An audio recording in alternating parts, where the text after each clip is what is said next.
नमस्कार, जय आर से मैं मधुसूदी स्वागत करती हूँ आपके अपने यूट्यूब चैनल मधुसूदी पे। अभी कुछ टाइम से बहुत सारी कन्फ्यूज़न मुझे सुनने के लिए आई है, मेरे टीम के थ्रू और मेरे यूट्यूब चैनल के थ्रू बहुत सारे फ़ोन्स कॉल आए हैं, जिससे कि मुझे पता चला कि कुछ कन्फ्यूज़न है लोगों में आ रहे हैं। जैसे कि कुछ कन्फ्यूज़न ऐसे हैं जो लोगों को ये थोड़ा-सा डिमोटिवेट कर रहे हैं कि आरसीएम कम पैसा डिस्ट्रीब्यूट करती है, आरसीएम कुछ फंड नहीं देती है, आरसीएम में स्लो प्रोग्रेस होता है।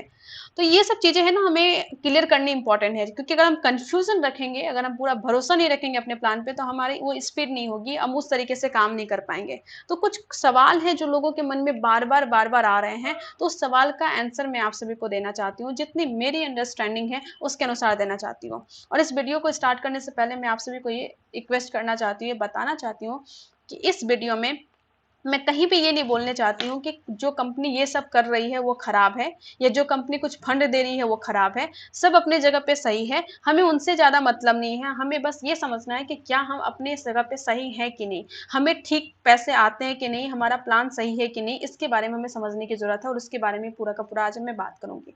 तो मार्केट में जो कुछ सवाल है, उस सवाल में क्या है, कुछ सवाल, पहला सवाल ये आता है जो बोलते हैं कि अरे, जो कंपनी है, जो आरसीएम कंपनी है, वो तो 45% डिस्ट्रीब्यूट करती है, हमारी कंपनी तो 60%, 66%, 77% ऐसे डिस्ट्रीब्यूशन करती है। मतलब कि आपका बस 45% करती है, हमारा 60% से ज़्यादा करती है। ये वाला बहुत कन्फ्यूजन है, इसके बारे में थोड़ा सा बात करेंगे। उसके बाद बोलते हैं कि आरसीएम में तो कार फंड, हाउस फंड, ये सब तो कुछ है ही नहीं, इसके बारे में फिर मैं बात करूंगी। तीसरी बात, लोग बोलते हैं कि आरसीएम में हमारे कंपनी का टर्नओवर से हमें कुछ फायदा नहीं मिलता, दूसरी कंपनी में कंपनी के टर्नओवर से फायदा मिलता है। इन तीनों क्वेश्चन का आंसर हम समझने की कोशिश करेंगे कि ऐसा क्या है और ऐसा क्यों है, और इसमें क्या हमारा नुकसान है, इसके बारे में समझने की कोशिश करेंगे। तो पहला क्वेश्चन जो है वो परसेंटेज का है। कुछ लोग बोलते हैं कि अरे, हमारी कंपनी तो 66% डिस्ट्रीब्यूट कर रही है, हमारी कंपनी तो 70% डिस्ट्रीब्यूट कर रही है, वो एकदम गर्व से बोलते हैं। लेकिन बात यह है कि आपकी कंपनी डिस्ट्रीब्यूट जो कर रही है वो किस पे कर रही है, ये समझने वाली बात है, और इसके बारे में पूरा का पूरा हम लोग बात करेंगे।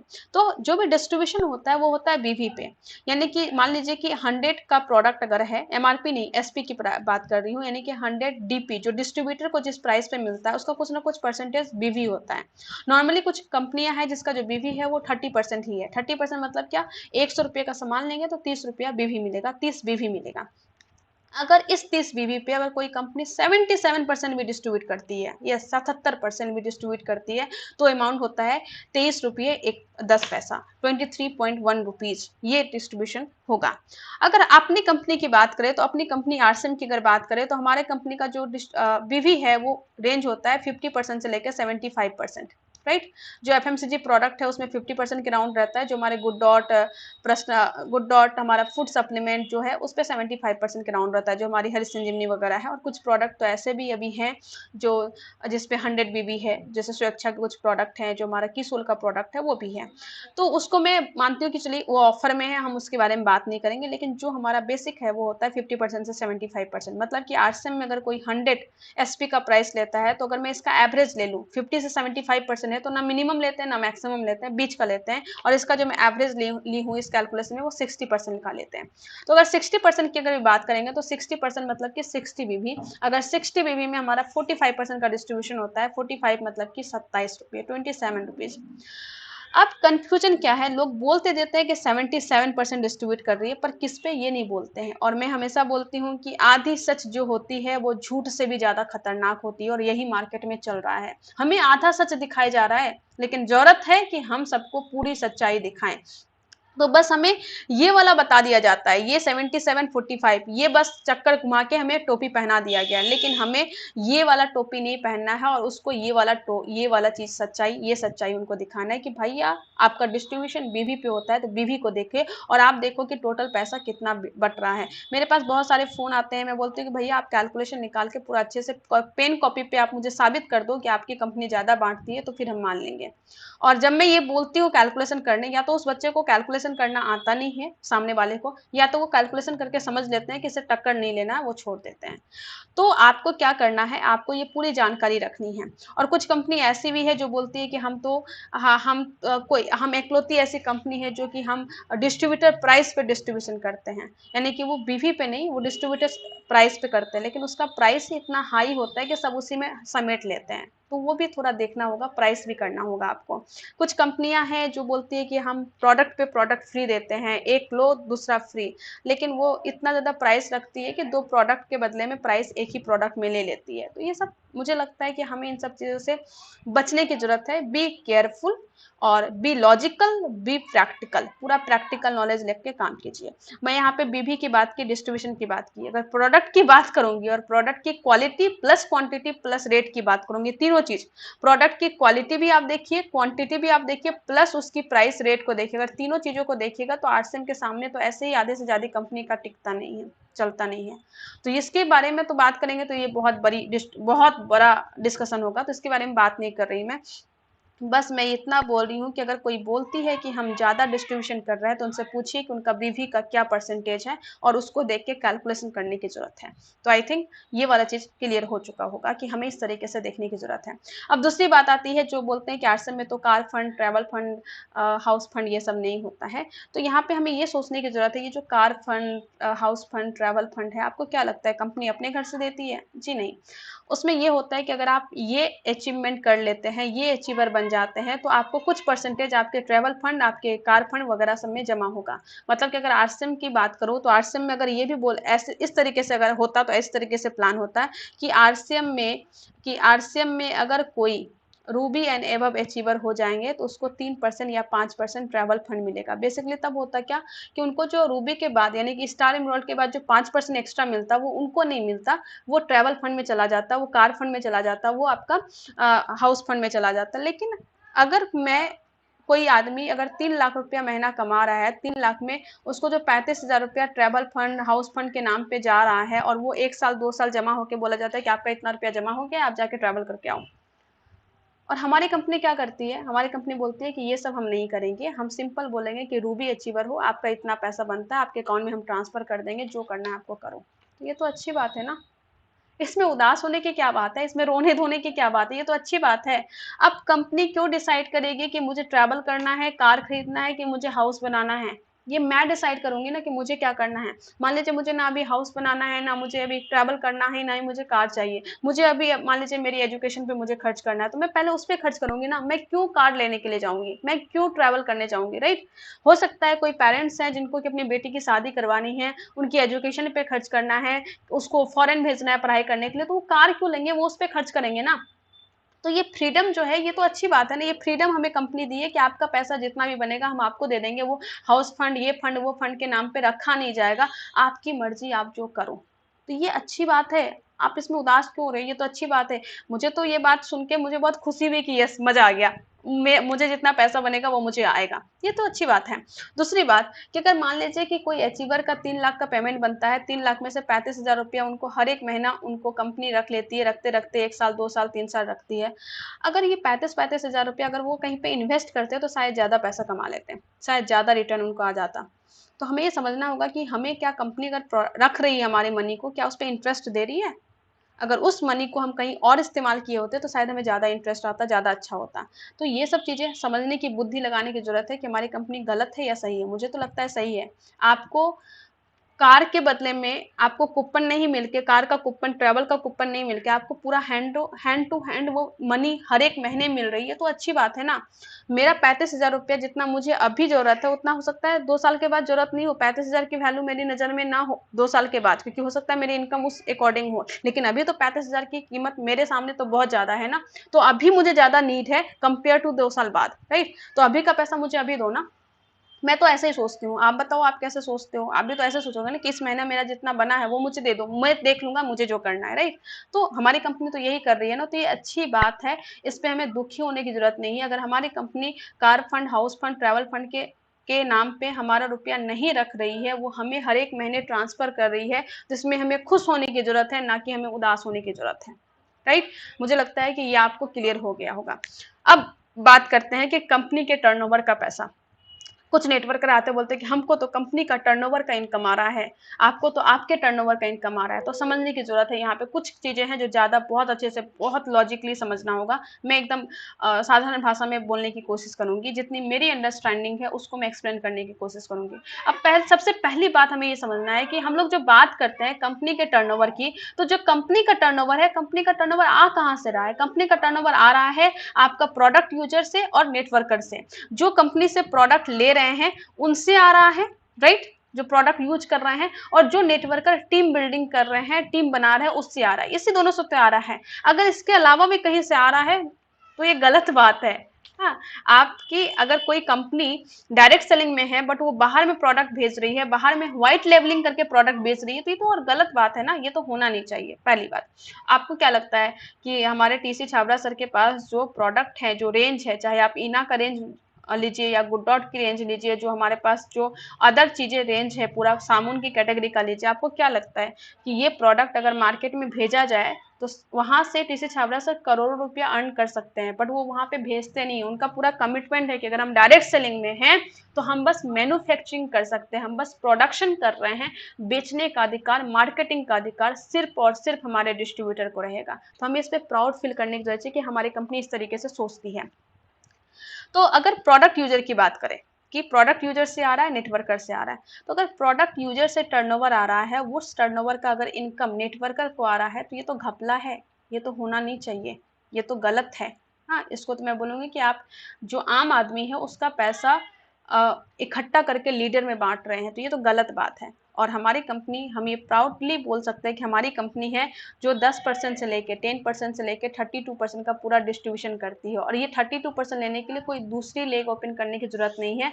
कोई भी यूजर आता है, बस ज्वाइन करता है और उसके नीचे बिजनेस होता है, तो उनको 32% का बेनिफिट मिल जाता है। वो दूसरी लेग ओपन नहीं भी करे तो भी उसको 32% का जनरली मिल जाता है। और इतना बड़ा डिस्ट्रीब्यूशन 10% से लेकर 32% का और दूसरी कंपनी नहीं करती। और साथ में ऐसे प्रोडक्ट, जो प्रोडक्ट सोचिए 9 रुपये का साबुन, उस पे और इतना अच्छा क्वालिटी का TFM 76% ग्रेड 1 ऐसा साबुन लाके उस पर 45% का 32% का परफॉर्मेंस डिफरेंस देने वाली कौन सी कंपनी है, राइट। तो हमारी कंपनी पूरा प्रोडक्ट यूजर के बारे में सोचती है, उसको पूरा का पूरा बेनिफिट देती है। हमारे यहाँ कोई अगर 200 रुपये का बस सामान ले लेता है ना, 200 रुपये का बस, यानी कि 100 BV का भी सामान लेता है ना, उसको भी कमीशन जाता है। लेकिन दूसरे जगह एक लिमिटेशन है कि आपको इतना करना पड़ेगा, आपको 1500 रुपया या 1000 रुपये की परचेजिंग करनी पड़ेगी, तभी आपको कमीशन जाएगा। तो यहाँ पे एक गरीब से गरीब आदमी को भी पैसा देने का पूरा काम करती है। तो ये हमारे लिए बहुत अच्छी बात है। इसके बारे में थोड़ा सा और बात करेंगे बाद में। तो ये प्रोडक्ट यूजर के बारे में कंफर्म है कि अगर प्रोडक्ट यूजर का पैसा कंपनी टर्नओवर आपको देती है तो ये गलत बात है, पहली बात। दूसरी बात, अब नेटवर्कर की बात करते हैं, जो लोग नेटवर्कर टर्नओवर दे रहे हैं। अब यहाँ पे ऐसा तो नहीं हो सकता ना कि सभी को समान बांट दिया जाए, इक्वल अमाउंट में बांट दिया जाए, ये तो गलत होगा ना। मतलब मैं एग्जांपल लेके बताती हूँ। मान लीजिए कंपनी का, अगर किसी का कंपनी का ऐसा प्लान है कि जो भी टेक्निकल एंड एबव अचीवर होंगे, टेक्निकल एंड एबव जो भी होंगे, उसको कंपनी अपने टर्नओवर का, कंपनी का टर्नओवर का मान लीजिए अगर 50% देगी, और वो अगर इक्वल बांटेगी, तो इक्वल बांटने में क्या दिक्कत होगी उसके बारे में बात करती हूँ, फिर अनइक्वल की भी बात करेंगे। अगर इक्वल बांटेगी मतलब क्या हो गया कि टेक्निकल अचीवर में कौन कौन आ गए, पर्ल भी आया, स्टार पर्ल भी आया, इमरॉल्ड भी आया, और स्टार इमरॉल्ड भी आया, और रूबी भी आया, ऐसे करके पूरे के पूरे ऊपर तक जाएंगे, रूबी, स्टार, रूबी, सफायर, ये सब जाएंगे। अब यही तक जरा सा सोचते हैं कि अगर कंपनी का टर्नओवर का 50% अमाउंट निकला और सब में अगर इक्वल बटा, तो ये तो खतरनाक बात है। क्यों? क्योंकि पर्ल वालों ने कितना टर्नओवर दिया, 5 लाख दिया, इसने कितना दिया, 10 दिया, इसने कितना दिया, 22 लाख दिया, इसने कितना दिया, 48 लाख दिया, और इसने तो 1 करोड़ दिया, और इसने तो 2 करोड़ दिया है। अगर इसको भी वही पैसा बांटा गया जो इसको बांटा गया, तब तो ये तो बहुत बहुत खराब है।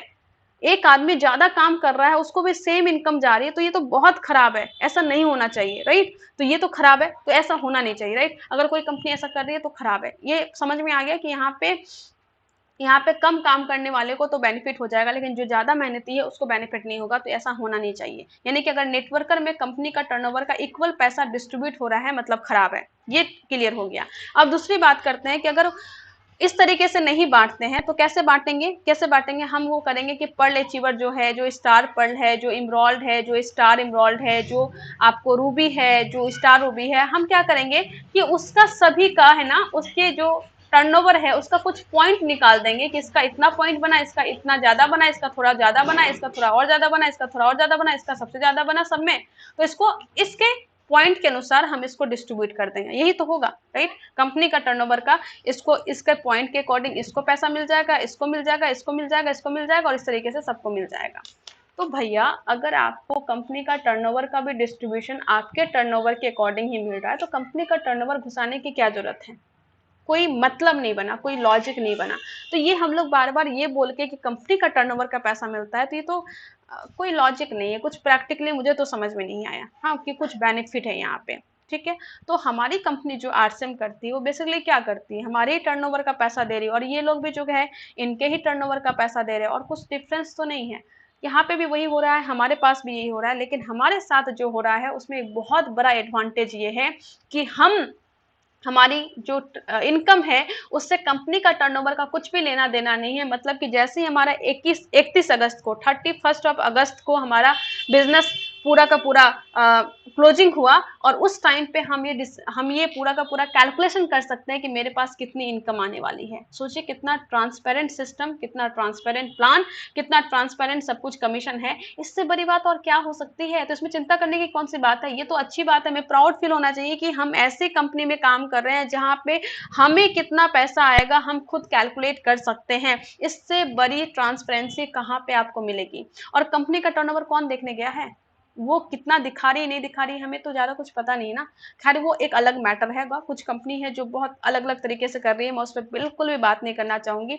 लेकिन मैं बस इतना बोलना चाहिए कि अगर आप आरसीएम में हैं और आपको ये कोई बोलता है कि आपको तो कंपनी का टर्नओवर का इनकम नहीं मिलता है, तो उससे डरने का नहीं, अच्छे से फेस करना है, प्रैक्टिकली आंसर देना है कि हम जहाँ पे हैं वहाँ पे बहुत अच्छी इनकम आती है, और बहुत ही ट्रांसपेरेंट तरीके से पैसे आती है, इनकम आती है। मुझे लगता है यहाँ तक क्लियर है। तो आज के बाद कोई भी अगर आपको बहलाने की कोशिश करे, कोई भी कंफ्यूजन क्रिएट हो, तो कंफ्यूज होने का नहीं, आराम से आंसर देने का।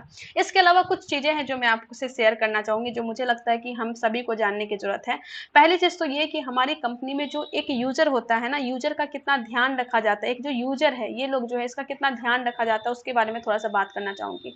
कुछ कंपनियां हैं जो कंपनी जो है ज्वाइनिंग वो किसी भी तरीके से करवा लेती है, और ज्वाइनिंग करवाने के बाद में बोलती है कि आप कभी भी केवाईसी करवाना, आप कभी भी करवा लेना, कोई दिक्कत नहीं है। लेकिन हमारी कंपनी बोलती है कि केवाईसी करवाए बिना आपको तो यहाँ पे ज्वाइनिंग होगी नहीं। मतलब कि जो आपको जिस टाइम पे आपको ज्वाइन करना है उसी टाइम पे आपको आधार कार्ड या एड्रेस प्रूफ, आईडी प्रूफ, और साथ में बैंक डिटेल्स भी अपलोड करना है। ये बहुत बड़ी बात है, इसको समझने की कोशिश कीजिए। बहुत सारे लोग ऐसे होते हैं जो हमारे आरसीएम के इस तरीके से वंडर वर्ल्ड क्विक में आते हैं और सामान लेते हैं, ज्वाइन करते हैं, और हो सकता है दूसरी बार वो नहीं आए।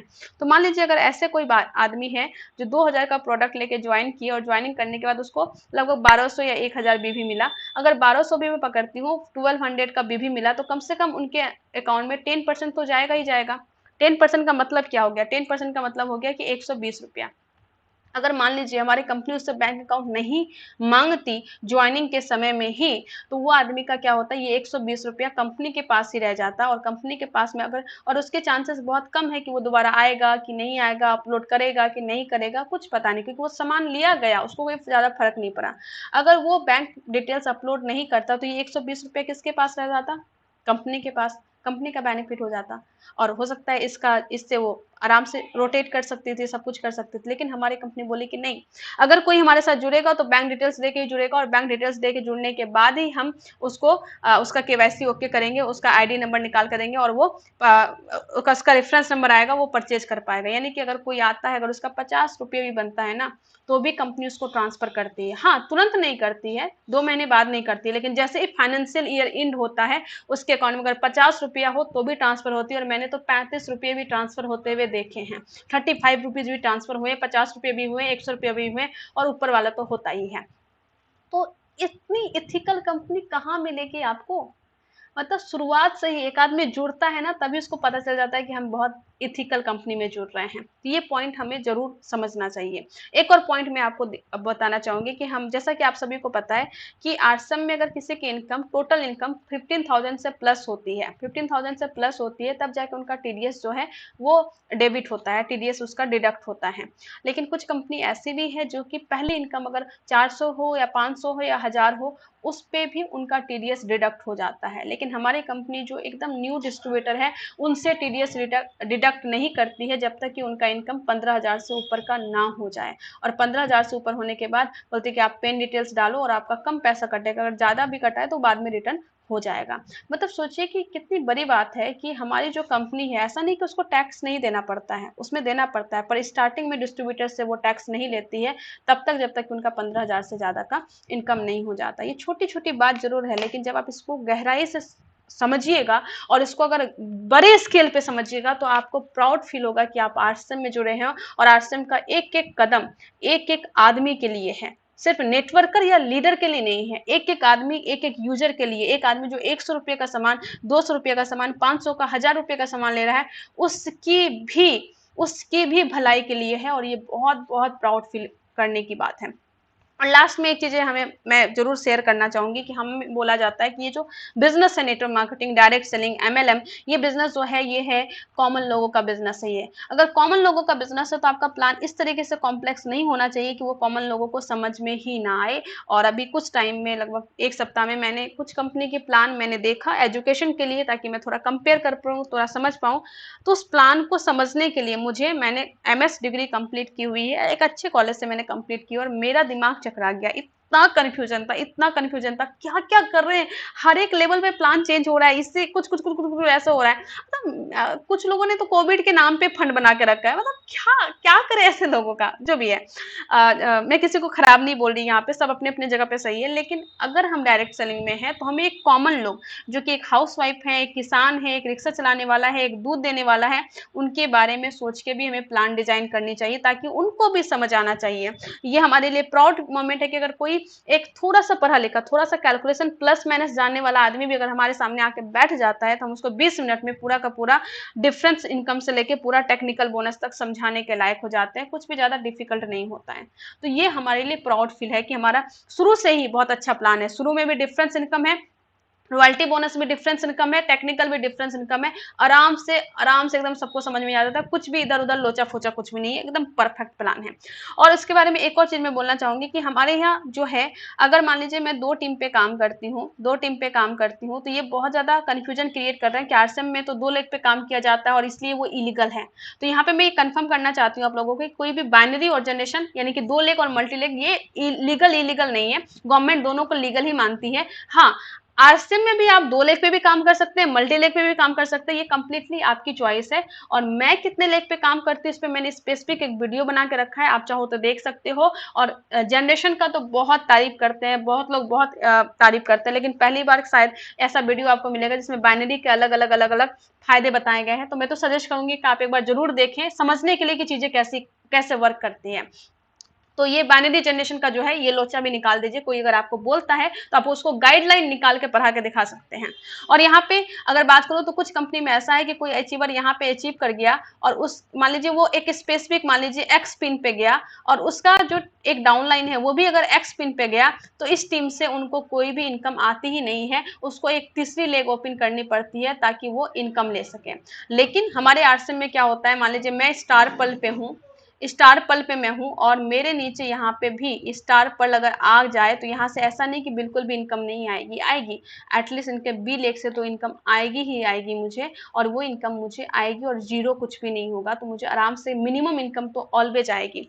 तो हमें ये समझने की जरूरत है कि हमारा जो प्लान है वो एक एक लेवल पे बहुत बेस्ट है, बहुत मजेदार प्लान है। कॉमन लोगों के लिए है, होमोजेनियस ऊपर से नीचे तक पूरा अच्छे है, यूजर के लिए है, और सब कुछ हमारा ट्रांसपेरेंसी है, कितना इनकम आएगा नहीं आएगा वो सब कुछ हमें पता है। तो इस चीज पे भरोसा करके, पूरा अच्छे से भरोसा करके, बिलीव करके लग जाइए काम करने के लिए। कुछ भी कंफ्यूजन मत रखिए, सितंबर महीना है, ऑलरेडी कीसोल आपका गुड डॉट का इसका बहुत सारे ऑफर है, 100% बीबी का बहुत सारा ऑफर है, न्यूट्रीचार्ज के बहुत सारे ऑफर है, गामा ओरिजिनल का बहुत सारी चीजें चल रहे हैं। सब कुछ को लेके लग के काम कीजिए और इस महीना में नई नई पिन अचीव कीजिए। ऑल द बेस्ट, बड़ा कीजिए और डायरेक्ट सेलिंग में एक अलग मुकाम पे जाइए और अपनी कंट्री के लिए काम कीजिए, अपनी टीम के लिए काम कीजिए और कंट्री को एक अलग लेवल पे लेके जाइए। ऑल द बेस्ट, जय आर सी।